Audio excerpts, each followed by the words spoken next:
Iran എന്ന് പറയുന്ന രാജ്യം എണ്ണ വിറ്റ് കിട്ടുന്ന പണത്തിൽ ഏറിയ പങ്കും ചിലവഴിക്കുന്നത് മറ്റ് രാജ്യങ്ങളിലെ ചില പ്രോക്സി സംഘടനകളെ വളർത്താനാണ്. ഇപ്പോൾ ഹമാസിനെ വളർത്തിക്കൊണ്ടുവന്നു ഗസയിൽ വലിയൊരു പ്രതിരോധം തീർക്കാനായിട്ട്. ഹൂത്തികളെ വളർത്തിക്കൊണ്ടുവന്നു ഈ യമൻ പോലെയുള്ള രാജ്യങ്ങളിലെ. ലെബനിൽ ഹിസ്ബുള്ളയുണ്ട്. ചുരുക്കം പറഞ്ഞാൽ ഈ ലഷ്കറയ്ക്ക് വരെ പണം മുടക്കാനായിട്ട് ഇറാൻ തയ്യാറാണ്. പക്ഷേ ഇറാനെതിരെ അമേരിക്കയുടെ ഇസ്രയേലിൻ്റെ ആക്രമണം ഉണ്ടായപ്പോൾ ഈ പ്രോക്സികളുടെ സഹായമൊന്നും ഉണ്ടാകുന്നില്ല. ശരിക്കും പറഞ്ഞാൽ പ്രോക്സികൾ കൈവിട്ടതുപോലും സംശയം ഉണ്ടാകുന്നു. ഈ ചെങ്കടൽ മേഖലയിലേക്ക് അല്ലെങ്കിൽ ഈ പറയുന്ന ഈ ഹോർമൂസ് കടലിടുക്കിൽ ചെറിയ പ്രശ്നം ഉണ്ടായപ്പോൾ കപ്പലുകളൊക്കെ തന്നെ വഴിതിരിച്ചു വിടാനൊരു ഒരു ശ്രമം, സൂയസ് കനാൽ വഴിയൊക്കെ വഴിതിരിച്ചു വിടാൻ ശ്രമിച്ചു. പക്ഷേ അന്നേരം പറഞ്ഞു കേട്ടത് ഈ ഹൂത്തികൾ അവിടേക്ക് വരുമെന്നുള്ളതാണ്. ഇതൊഴിച്ചാൽ ഇറാന് ഹൂത്തികളുടെ ഒരു സഹായം ലഭിക്കുന്നില്ല. കൈവിട്ടോ? ഇപ്പോൾ നടക്കുന്ന ഈ യുദ്ധം, അതായത് ഇസ്രായേലും അമേരിക്കയും കൂടി ഇറാനെ ശരിക്കും ആക്രമിച്ചുകൊണ്ടിരിക്കുകയാണ്. ആദ്യം ഇറാൻ ഒരു പ്രതീക്ഷ ചൈന, റഷ്യ, ഇന്ത്യയൊക്കെ സൗഹൃദം കാണിക്കുന്നുണ്ട്. അത് ആ സൗഹൃദം ഉപകാരപ്പെടുമെന്ന് വിചാരിച്ചാൽ അത് നടക്കില്ല എന്നുള്ളത് ഇപ്പോൾ വ്യക്തമായി. ഇനിയിപ്പോൾ പ്രതീക്ഷിക്കാവുന്ന കാര്യം ദി ആക്സിസ് ഓഫ് റെസിസ്റ്റൻസ് എന്ന് പറയുന്നതാണ്. ആക്സിസ് ഓഫ് റെസിസ്റ്റൻസിൻ്റെ ഇപ്പോൾ അത് ടെസ്റ്റ് ചെയ്യുന്ന ഒരു സമയം എന്ന് വേണമെങ്കിൽ പറയാം. പക്ഷേ ആ ടെസ്റ്റ് ചെയ്യുമ്പോൾ കീ പാർട്ട്നേഴ്സായിട്ടുള്ള പ്രധാനപ്പെട്ട പാർട്ട്നേഴ്സൊന്നും അവസരത്തിനൊത്ത് ഉയരുന്നില്ല എന്നുള്ളൊരു ഫീലിംഗാണ് ഇപ്പോൾ ഇറാനുള്ളത്. ഇറാൻ വിചാരിച്ചിരുന്നത് ഇസ്രായേൽ എന്തെങ്കിലും ചെയ്യുമ്പോഴേക്കും ഈ പറഞ്ഞ പാർട്ടീസ് എല്ലാം കൂടി ഇവരെ സപ്പോർട്ട് ചെയ്യുന്ന വിചാരിച്ചിരുന്നത്. പക്ഷെ അതൊന്നും നടക്കുന്നില്ല എന്നുള്ളതാണ് യാഥാർത്ഥ്യം.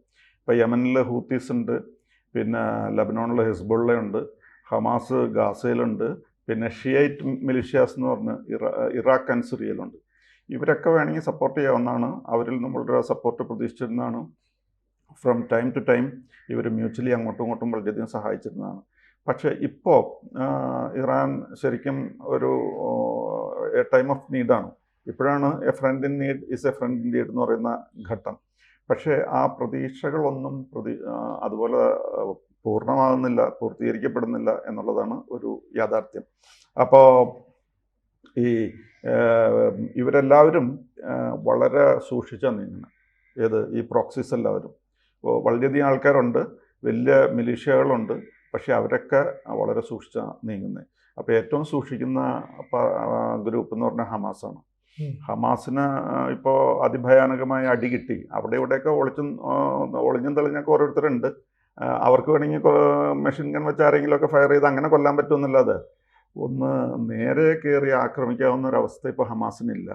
അപ്പോൾ ഹമാസ് തൽക്കാലം അങ്ങ് ആക്റ്റീവ് ആകുന്നില്ല എന്ന് മാത്രമല്ല, ഹമാസ് ഈയിടെ ഒരു പ്രഖ്യാപനവും കൂടി നടത്തിയിരുന്നു. ഈ ഇറാൻ അറബികളെ കയറി ആക്രമിക്കുന്നത് ശരിയല്ല എന്നൊരു പ്രഖ്യാപനവും കൂടി നടത്തി. അത് പ്രത്യേകിച്ച് ഈ സമയത്ത് ഇത് വരുമ്പോൾ ശരിക്കും ഇറാന് അത് കുത്തിനോക്കുന്ന പോലെയാണ്. എന്തായാലും ഹമാസിന് വർത്തമാനം പറയാല്ലാതെ വേറൊരു പണി നടക്കില്ല എന്നുള്ള അവസ്ഥയാണ്. പിന്നെ കാര്യമായിട്ട് ഇപ്പോൾ ഇടപെട്ടേക്കുന്ന ഈ ആക്സിസ് ഓഫ് റെസിസ്റ്റൻസ് എന്ന് പറയുന്ന ഗ്രൂപ്പിൽ ഏറ്റവും ആക്റ്റീവായിട്ട് ഇടപെട്ടിരിക്കുന്നത് ഹിസ്ബുള്ളയാണ്. അതായത് ലബനോണിലെ ആൾക്കാർ. ലബനോണിലെ ഹിസ്ബുള്ള കാര്യമായിട്ട് ഇടപെടുന്നുണ്ട്.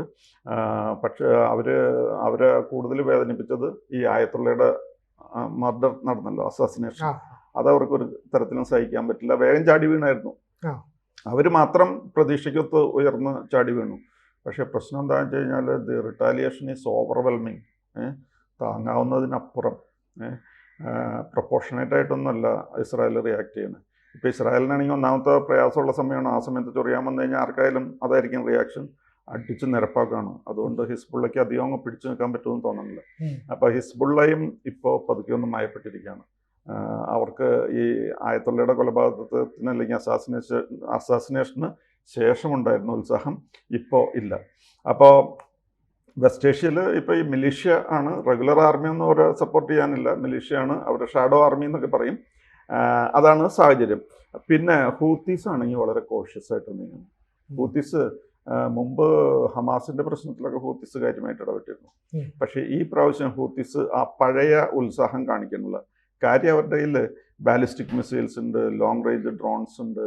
പക്ഷേ ഇതൊക്കെ വളരെയധികം ഇങ്ങനെ ഇതിന് മുമ്പത്തെ യുദ്ധങ്ങളിൽ ഇസ്രായേലും അമേരിക്കയും കൂടി ഡിസ്ട്രോയ് ചെയ്തു.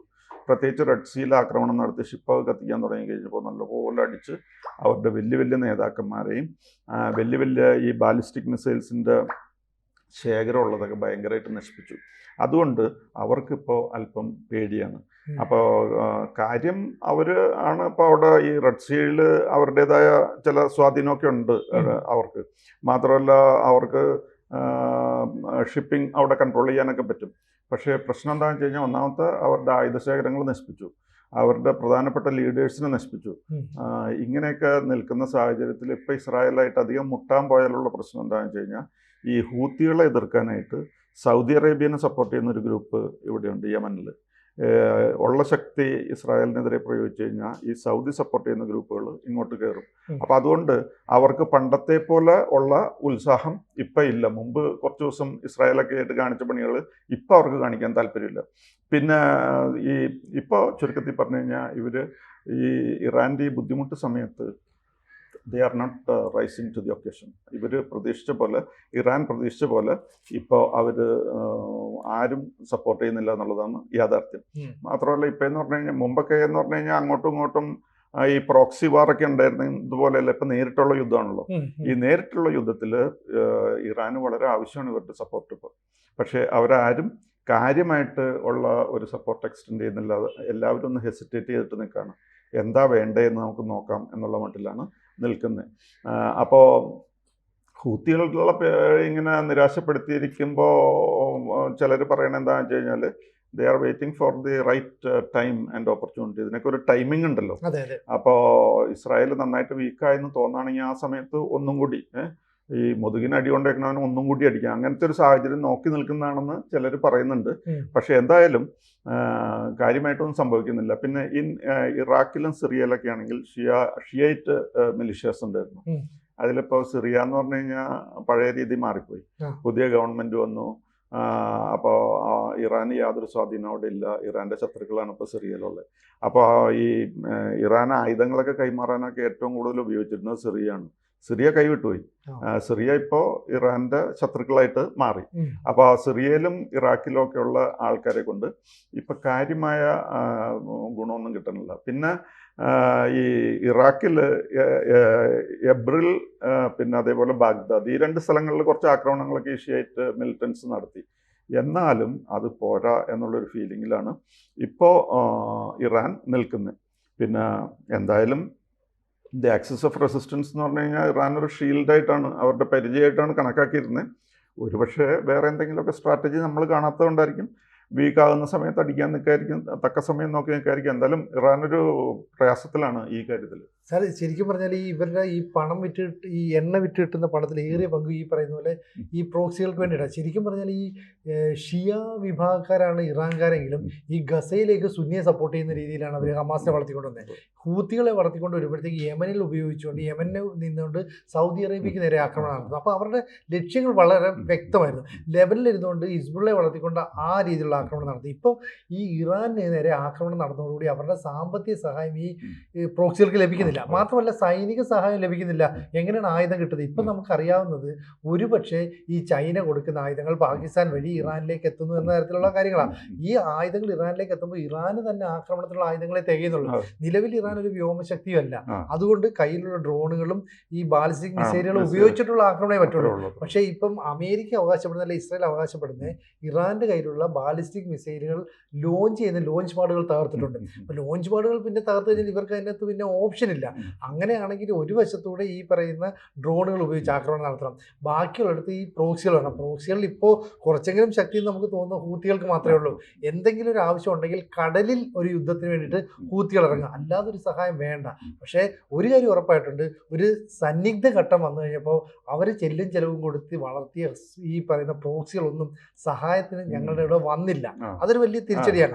മാത്രമല്ല ഈ ഇറാന്റെ തന്ത്രപ്രധാനമായ എണ്ണ സംഭരണ മേഖലകളിലേക്ക്, ഇപ്പോൾ കാർഗ് പോലെയുള്ള മേഖലകളിലേക്ക് ആദ്യം അമേരിക്ക ആക്രമിച്ചില്ല. പക്ഷേ ഇപ്പോൾ കാർഗ് പോലെയുള്ള സ്ഥലങ്ങളിലേക്ക് ഇറാന്റെ നേരെ ആക്രമണം അമേരിക്ക നടത്തുന്നു. കാർഗിന്റെ സൂചന കൊടുത്തിട്ടുണ്ട്. വളരെ നിർണായകമല്ലേ? കാരണം 90% എണ്ണയുടെ മിലിറ്ററി ഇൻസ്റ്റാളേഷൻസ് മാത്രം ആക്രമിച്ച് എണ്ണ അങ്ങനെ തൽക്കാലം വെച്ചേക്കാണ്. ഇപ്പൊ അടിക്കണില്ല, ഇനി വേണമെങ്കിൽ കത്തിച്ചേക്കാം. അതെ, അവിടെ കത്തിച്ചു കഴിഞ്ഞാൽ പിന്നെ ഇറാന്റെ സമ്പദ് വ്യവസ്ഥ തീർന്നു. മാത്രമല്ല പിന്നെ 90%, പിന്നെ ആ ദ്വീപിന്റെ കാര്യവും പിന്നെ ഉണ്ടാവില്ല. അപ്പോൾ അങ്ങനെയാണെങ്കിൽ ഇറാനെ ഈ സൈനികപരമായി തകർക്കുന്നതിനൊപ്പം തന്നെ സാമ്പത്തികമായിട്ട് പൂർണ്ണമായിട്ട് തലംപരിച്ചാക്കാൻ അമേരിക്കയ്ക്ക് സാധിച്ചേക്കാം.